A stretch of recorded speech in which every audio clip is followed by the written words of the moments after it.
Para onde vamos depois da morte? O que espera cada um de nós após o ciclo de permanência sobre a Terra? A história mostra que a morte e os supostos eventos que a sucedem são fonte de inspiração para doutrinas filosóficas e religiosas, além de representar inesgotável fonte de temores, angústias, ansiedades e também milagres para os seres humanos. Enquanto fenômeno físico-psíquico, a morte nada mais é que o fim das funções fisiológicas e intelectuais de um corpo, naturalmente vencido por eventos ou pelo passar do tempo.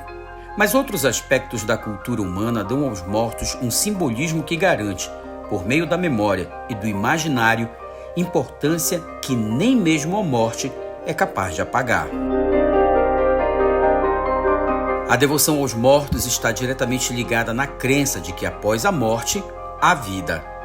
Para além disso, ter uma morte sofrida ou uma vida santa garante a esses mortos a capacidade de interceder por quem permanece no plano terreno, criando desta forma os santos e todo o plano de intervenção divina que dão origem aos ritos, religiões e seitas presentes nos dias atuais. Mais do que as igrejas, são os cemitérios que guardam com a propriedade cultural e influências estrangeiras toda essa diversidade de crença. Nosso estudo vai mostrar que o cemitério é uma instituição que abriga não somente o morto, mas a história de vida de uma pessoa que hoje é considerada um santo popular. Foram analisados casos que, mesmo depois de décadas, permanecem no imaginário popular não somente pelo que representaram suas mortes, mas pela capacidade que muitas pessoas atribuem às suas almas de interceder junto ao plano espiritual por quem busca, por meio de preces e oferendas, algo impossível de ser realizado por mãos humanas. Em Belém, o culto às almas é efetuado desde o século XIX, de modo, digamos, oficial, entre aspas, porque foi quando surgiram os espaços cemiteriais. O Cemitério da Soledade, que é o primeiro grande cemitério da cidade, foi inaugurado em 1850 e funcionou até a década de 1880.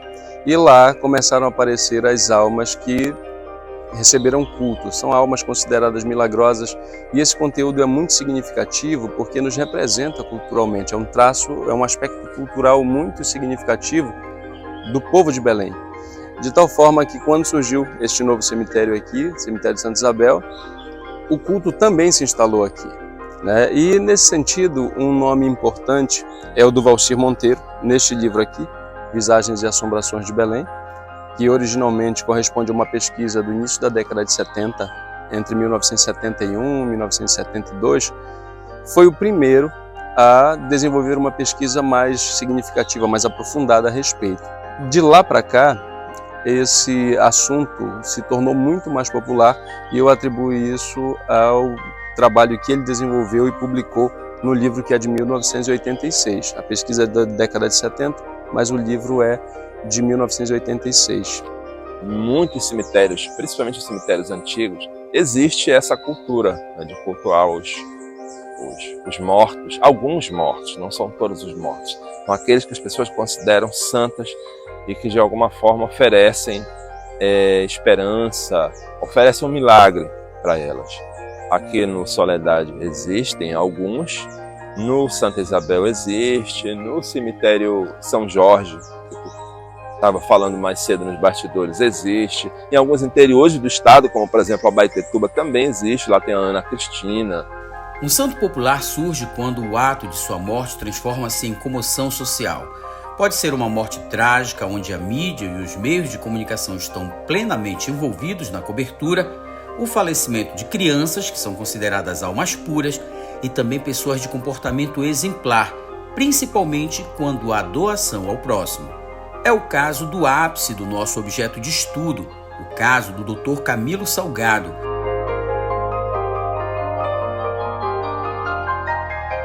Médico renomado dentro e fora do estado que ficou conhecido no início do século passado por atender gratuitamente, com cirurgias e consultas, pessoas pobres.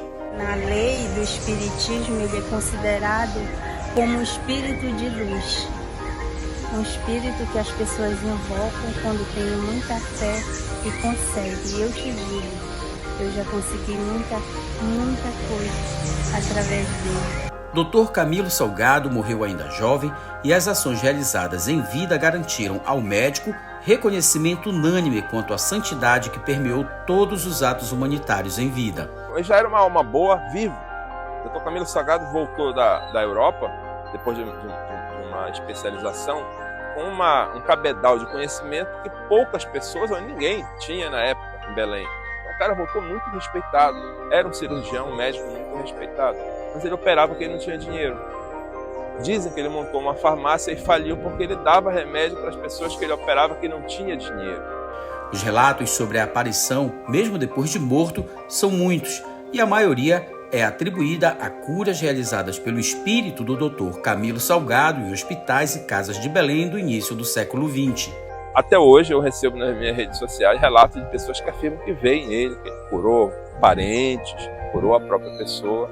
É uma das, digamos assim, dos santos populares sobre o qual eu recebo muitas histórias até hoje, é o Dr. Camilo Salgado. O túmulo do cirurgião fica logo na entrada do cemitério Santa Isabel, em Belém, e anualmente é visitado por milhares de pessoas que buscam intercessão por curas e milagres. Dr. Camilo Salgado é um dos poucos casos em que o santo popular também foi, em vida, pessoa nobre e de classe renomada na sociedade. Daí o reconhecimento não somente como santo popular, mas também como profissional e intelectual da época. O Dr. Camilo Salgado já era uma alma boa viva. Quando ele morreu, fica muito fácil a gente deduzir que as pessoas vão continuar visitando a sepultura dele, e aí ele vai continuar fazendo o bem, como ele morto, como ele fazia em vida. Nosso grupo de estudo também se debruçou sobre outros casos de santos populares.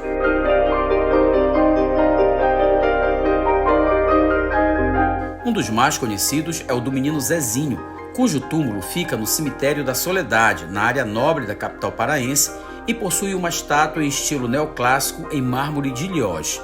A criança faleceu aos 7 anos de idade em 1881 por maus tratos. Ficou para a memória da cidade como um menino nu, sentado, que se apresenta ao imaginário popular segurando um pergaminho com seu nome e a data de falecimento. Agora não, porque virou um cemitério parque, mas as pessoas iam lá, os devotos, e colocavam camisa, boné, objetos de vestimenta na estátua, né?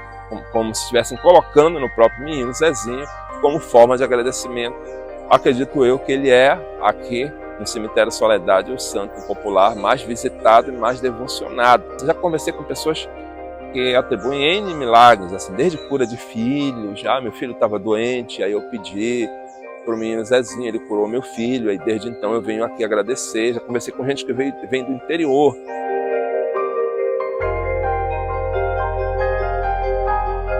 No dia 1º de novembro de 1973, Jane Ellen, de 2 anos de idade, foi estuprada, assassinada, esquartejada e colocada dentro de uma mala pelo próprio pai, conhecido como Raimundo Sapateiro. Sepultada no cemitério São Jorge, no bairro da Marambaia, em Belém, o túmulo tornou-se ponto de veneração ao espírito da criança, a quem são atribuídos diversos milagres. Localizado logo na entrada do cemitério, a sepultura de Jane Ellen é uma das mais visitadas do local todos os anos.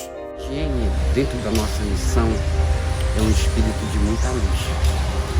E na época eu morava na Marambaia, quando aconteceu esse caso da Jane, o caso da mala, né? Toda vez que eu venho aqui, eu acendo a minha vela, faço meus pedidos, só em agradecimento por tudo que ela faz em nossas vidas, pela luz que ela é em nossos caminhos e nos abençoando cada vez mais.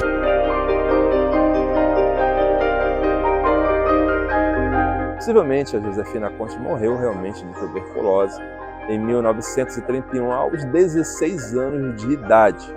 E é onde é que veio essa história dela aparecer para os taxistas e aí dar uma volta. Dia 19 de abril, diz que ela aparece outros dias também, tá? Dia 19 de abril, dia do aniversário dela, ela desceu, entrou numa casa. Antes ela avisou o motorista que o pai viria pagá-lo. Como o pai não veio, o cara foi lá, bateu na porta e disse: olha, eu tô aqui esperando já, trouxe uma menina assim assado e tal. Ela disse que o pai viria me pagar, tô aqui aguardando. E aí as pessoas que o receberam ficam meio assim sem jeito, meio constrangidos, até que pegam uma foto e perguntam: Foi essa aqui? E aí o motorista responde, foi essa moça que eu andei aqui, eu tô vindo cobrar a corrida. Aí ele diz, pois é, essa pessoa é a Josefina, uma parente nossa falecida há muito tempo. Esse taxista disse que na hora ele deu um passo para trás, quis ir embora, queriam pagar, e disse, não quero mais receber, e foi embora, não quer mais saber do dinheiro, e sumiu dali. A moça do táxi daqui do estado do Pará, a gente sabe onde ela viveu.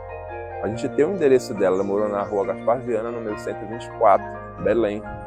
Tem fotos da casa dela, da fábrica do pai dela, a gente sabe o nome da família inteira, inclusive há parentes vivos. E a gente sabe onde ela está sepultada. Então ela é uma lenda urbana bem diferente, bem curiosa. Sem dúvida nenhuma, acho que é a mais conhecida aqui do estado do Pará. É a lenda da moça do táxi, uma das mais interessantes, uma das minhas preferidas. Tu vais olhar lá, pelo menos atualmente no meu estúdio, lá onde eu faço algumas gravações, tem uma fotinho dela lá, que por sinal me foi cedida pela própria sobrinha dela, a Rita Conte. Ela está no meu primeiro livro, no Livro Assombroso, um capítulo especial é dedicado a ela. Tem uma outra imagem lá, que é uma imagem inédita dela, que também foi cedida pela família. Então realmente é uma história de espírito, né, de lenda urbana.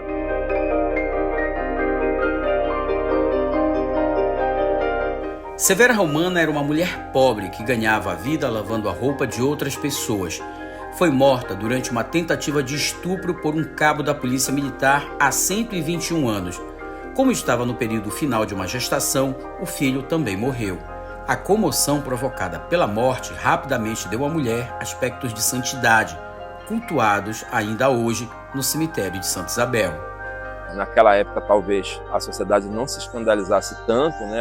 Estupraram a mulher do fulano de tal, porque a sociedade extremamente machista naquela época, ainda é hoje em dia, imagina naquela época, né? Onde a mulher não tinha muita voz realmente, os direitos das mulheres ainda eram bem fracos, bem desrespeitados.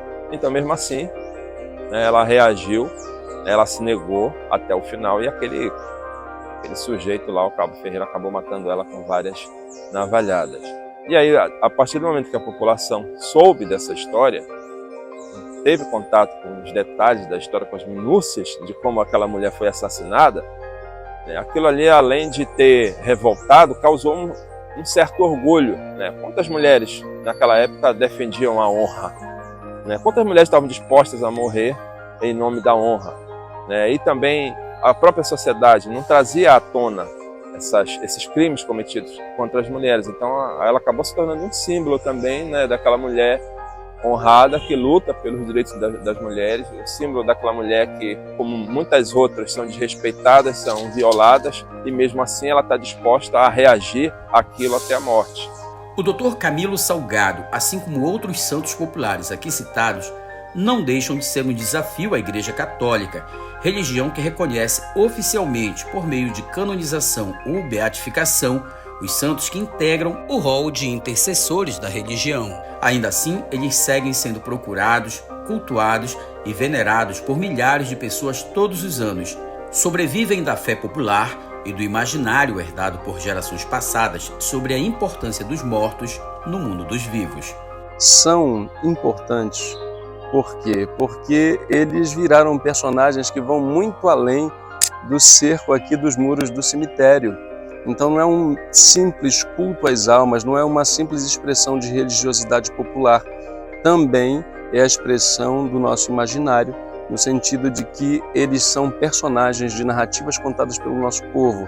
A moça do táxi, por exemplo, transita em vários pontos da cidade. O santo popular, ele é oficializado pela própria devoção das pessoas, que conforme o tempo passa vai se espalhando e aí vai se intensificando, às vezes diminui também, depois se intensifica de novo.